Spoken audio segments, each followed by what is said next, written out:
Bashas கிச்சன்ல இன்னைக்கு நம்ம பார்க்க போகிறது Saturday routine. Saturday morning to evening routine தான் இந்த வீடியோவில் ஷேர் பண்ணியிருக்கேன். என்னோட கிச்சனுக்கு ஒரு புது ப்ராடக்ட் வாங்கியிருக்கேன். அதுவும் என்ன அப்படின்றது இந்த வீடியோவில் பார்க்கலாம் வாங்க. சாட்டர்டே மார்னிங் என்னோடது க்ளீனிங் ப்ராசஸ்லேருந்து ஸ்டார்ட் ஆச்சு. நேற்று சந்திரகிரகணம் அப்படின்றதுனால நான் காலையில் எந்திரிச்சு வீடெல்லாம் கூட்டிட்டு இப்போ துடைக்க போகிறேன். ஸோ யூஸ்வலாக சாட்டர்டேஸில் பார்த்தீங்கன்னா நான் ஹேர் கேர் இல்லை ஸ்கின் கேர் ரொட்டீன் பண்ணுவேன். ஆனால் இன்றைக்கி பார்த்தீங்கன்னா நான் க்ளீனிங் ப்ராசஸ்லேருந்து ஸ்டார்ட் பண்ணியிருக்கேன். ஸோ லைஸால் இந்த மாதிரி மக்கில் இருக்கிற தண்ணியில் மிக்ஸ் பண்ணிவிட்டு இதை நான் இப்போ டைல்ஸில் தெளித்து விட்டுருவேன். டைல்ஸில் தெளிச்சுட்டு அதுக்கப்புறமா மாப் போடும்போது நம்மளுக்கு அழுக்கு நல்லா ஈஸியாக போகும், நல்லா பளிச்சுன்னு ஆயிரும். அதே மாதிரி நம்ம யூஸ் பண்ணுற மாப் ரெகுலராக யூஸ் பண்ணி அதில் இருக்கிற அந்த த்ரெட் எல்லாமே நம்மளுக்கு பிஞ்சு வந்துடும். அப்போ நம்ம எப்போயாச்சும் நம்ம இந்த மாதிரி துடைக்கணும் அப்படின்னு எடுக்கும்போது பார்த்தீங்கன்னா நம்மளோட மாப்பு துடைக்கிற நிலவிலே இருக்காது. அந்த மாதிரி டைமில் இந்த மாதிரி ஒரு காட்டன் கிளாத் எடுத்துகிட்டு உங்கள் மாப்புக்கு மேலே இந்த மாதிரி கட்டிட்டீங்க அப்படின்னா நம்மளோட மாப்பு புதுசாக ஃப்ரெஷ்ஷான மாதிரி இருக்கும். நான் யூஸ்வலாக வீட்டுக்கு தேவையான பொருள் எல்லாமே சண்டேஸில் தான் வாங்குவேன். ஸோ சாட்டர்டேஸில் இல்லை அதுக்கு முன்னாடி போக முடியாது, ஆனால் இந்த மாப்பு இப்போ நம்ம யூஸ் பண்ணியே ஆகணும் அப்படின்ற நிலமை இருக்கும்போது இந்த மாதிரி நான் யூஸ் பண்ணிக்குவேன். ஸோ இது யூஸ்ஃபுல்லாக இருக்கும் ரொம்ப. கண்டிப்பாக நீங்களும் ட்ரை பண்ணி பாருங்கள். சும்மா ஏதாச்சும் ஒரு பழைய காட்டன் கிளாத் எடுத்து இந்த மாதிரி கட்டிட்டு அதை நீங்கள் மாப்பாவே யூஸ் பண்ணிக்கலாம். ஸோ இப்போ நம்மளோட புதுசாக ஃப்ரெஷ்ஷாக க்ரியேட் பண்ண மாப்பு ரெடி ஆயிடுச்சு. ஸோ இது டிஐஒய் மாப்பு. ஸோ நீங்கள் கண்டிப்பாக ட்ரை பண்ணி பாருங்கள். இப்போ இதே மாதிரி லிவிங் ஏரியா, பெட்ரூம் ஏரியா எல்லாமே நான் அந்த மாதிரி தொடச்சி எடுத்துகிட்டு போகிறேன். நம்ம இப்போ தெளிச்சிருக்கோம் இல்லையா தண்ணி, அதில் ஃபஸ்ட்டு ஒரு தடவை தொடச்சிட்டு அதுக்கப்புறமா மாப்பை அலசிட்டு மறுபடியும் ஒரு தடவை துடைக்கணும். அப்போ தான் நம்மளோட டைல்ஸில் இருக்கிற ரொம்ப டஃப்பான ஸ்டெயின்ஸ்லாம் போகும்.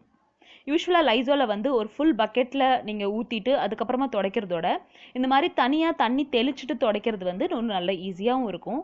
நம்மளுக்கு ரொம்ப கஷ்டமாக அதை நம்ம க்ளீன் பண்ணுறதுக்கும் தேவைப்படாது. ஸோ இப்போ நம்மளோட க்ளீனிங் ப்ராசஸ் முடிச்சதுக்கப்புறமா நம்மளோட டெய்லி ரொட்டீன் ஸ்டார்ட் பண்ணலாம்.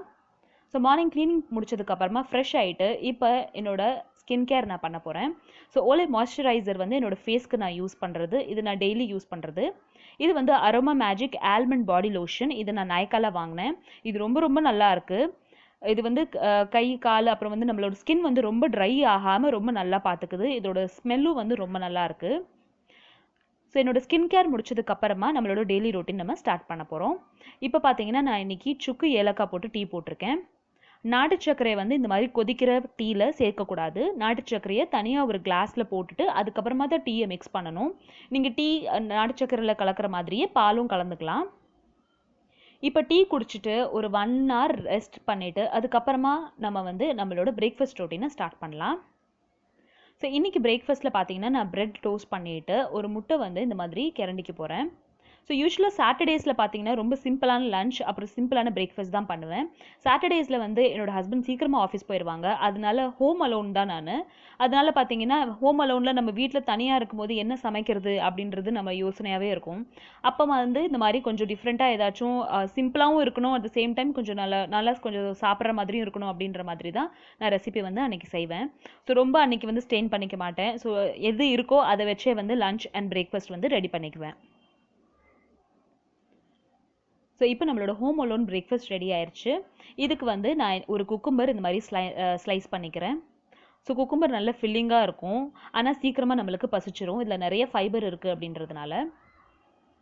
ஸோ யூஸ்வலாக நான் பிரேக்ஃபாஸ்ட் கொஞ்சம் லைட்டாக தான் சாப்பிடுவேன். அப்படி நம்மக்கிட்ட பிரெட் ஸ்லைசஸ் இல்லை அப்படின்னா யூஸ்வலாக சாட்டர்டேஸில் ஒரு ஃப்ரூட் பவுல் சாப்பிட்டுக்குவேன், அவ்வளோதான். இப்போ நம்ம பிரேக்ஃபாஸ்ட் சாப்பிட்டுட்டு கொஞ்ச நேரம் ரிலாக்ஸ் பண்ணிவிட்டு அதுக்கப்புறமா நம்மளோட லஞ்ச் ரொட்டீனை நம்ம ஸ்டார்ட் பண்ணலாம்.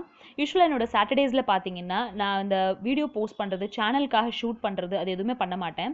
சாட்டர்டேஸ் என்னோடது கொஞ்சம் நான் ஆஃப் எடுத்துக்குவேன். ரொட்டீனாக செய்கிற ஒர்க் எதுவுமே நான் பண்ண மாட்டேன். கொஞ்சம் நேரம் டிவி பார்ப்பேன், அப்புறம் கொஞ்சம் நேரம் குரோஷியா பண்ணுறது இல்லை டிஐஒய் பண்ணுறது, அந்த மாதிரி ஒர்க்லாம் கொஞ்சம் இந்த சாட்டர்டேஸில் தான் நான் பண்ணுவேன். ஸோ வீடெல்லாம் க்ளீன் பண்ணி தொடச்சதுக்கப்புறமா ஒரு சாம்பிராணி பொருத்தி வச்சுருக்கேன். அது பாருங்கள், இந்த வீடியோவில் பார்க்குறதுக்கு ரொம்ப அழகாக இருந்துச்சு. ஸோ அதை உங்களுக்காக நான் வீடியோ எடுத்தேன். ஒரு 1 to 2 hours வரைக்கும் பிரேக்ஃபாஸ்ட் முடிச்சதுக்கப்புறமா கொஞ்சம் ரிலாக்ஸ் பண்ணுவேன், டிவி பார்ப்பேன். அப்படி இல்லைனா யூடியூப்பில் ஏதாச்சும் புதுசாக சேனலில் ஏதாச்சும் போட்டிருக்காங்க அப்படின்னா அதை உட்காந்து பார்த்துட்ருப்பேன். ஸோ இப்படி தான் என்னோட யூஸ்வல் சாட்டர்டேஸ் எனக்கு என்னோட ரொட்டீன் இப்படி தான் இருக்கும்.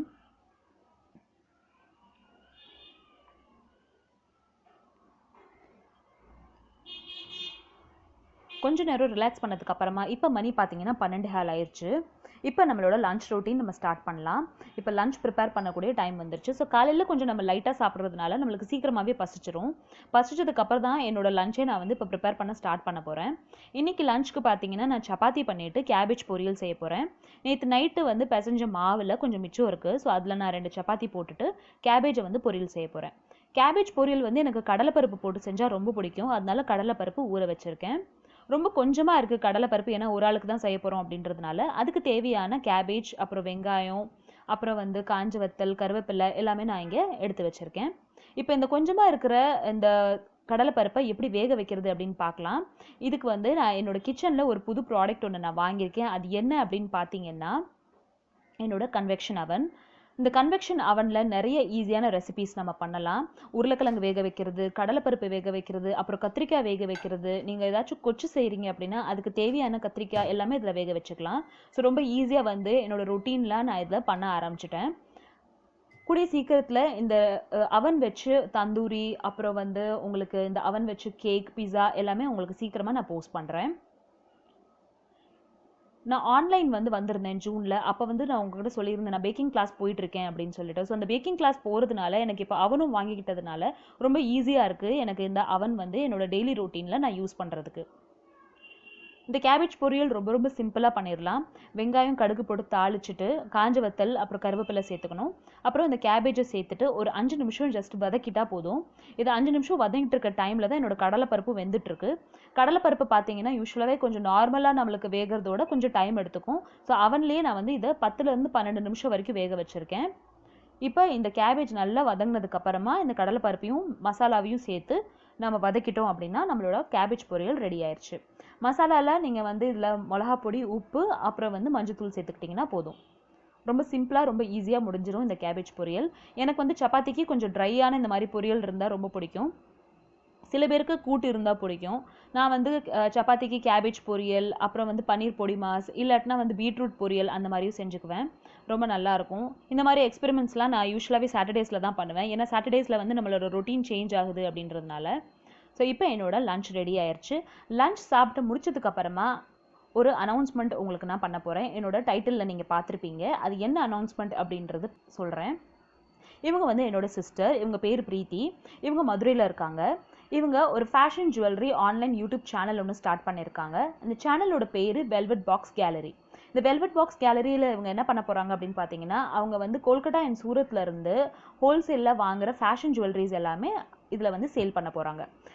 உங்களுக்கு இதில் எந்த ஜுவல்லரி பிடிச்சிருந்தாலும் அதை நீங்கள் அவங்களோட வாட்ஸ்அப் நம்பருக்கு சென்ட் பண்ணிட்டீங்க அப்படின்னா அவங்க ஆர்டர் ப்ளேஸ் பண்ணிடுவாங்க.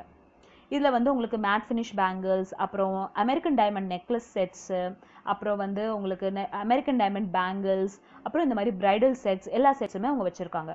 ஒரு 10 to 11 வீடியோஸ் அவங்களோட சேனலில் போஸ்ட் பண்ணியிருக்காங்க. உங்களுக்கு வேணும்னா அதை நீங்கள் ஓப்பன் பண்ணி பார்க்கலாம். ப்ரைஸோடு இருக்குது. உங்களுக்கு எந்த ப்ரைஸில் எந்த ப்ராடக்ட் பிடிச்சிருக்கோ அதுக்கேற்றப்பில் நீங்கள் வாட்ஸ்அப் பண்ணிக்கலாம். அவங்களோட சேனலோட லிங்க் வந்து நான் டிஸ்கிரிப்ஷன் பாக்ஸில் கொடுக்குறேன். அதையும் ஓப்பன் பண்ணி நீங்கள் பாருங்கள். அவங்களோட வாட்ஸ்அப் நம்பரும் நான் என்னோட டிஸ்கிரிப்ஷன் பாக்ஸில் கொடுக்குறேன். நீங்கள் வாட்ஸ்அப் பண்ணி கேட்டிங்க அப்படின்னா அவங்களே சொல்லிடுவாங்க எப்படி வந்து ஆர்டர் நம்ம ப்ளேஸ் பண்ணணும், எப்படி வந்து மணி ட்ரான்ஸ்ஃபர் பண்ணணும் அப்படின்றத. ஸோ இந்த அனௌன்ஸ்மெண்ட்டோட இந்த ரொட்டீன் வந்து நான் முடிச்சுக்கிறேன். இந்த ரொட்டீன் உங்களுக்கு பிடிச்சிருந்துச்சு அப்படின்னா இந்த வீடியோக்கு ஒரு லைக் கொடுங்க. அண்ட் என்னோட சிஸ்டரோட சேனலையும் சப்போர்ட் பண்ணுங்கள். உங்களுக்கு அதில் எந்த சாம்பிள் ரொம்ப பிடிச்சிருந்தது அப்படின்றது எனக்கு கமெண்ட் செக்ஷனில் சொல்லுங்கள்.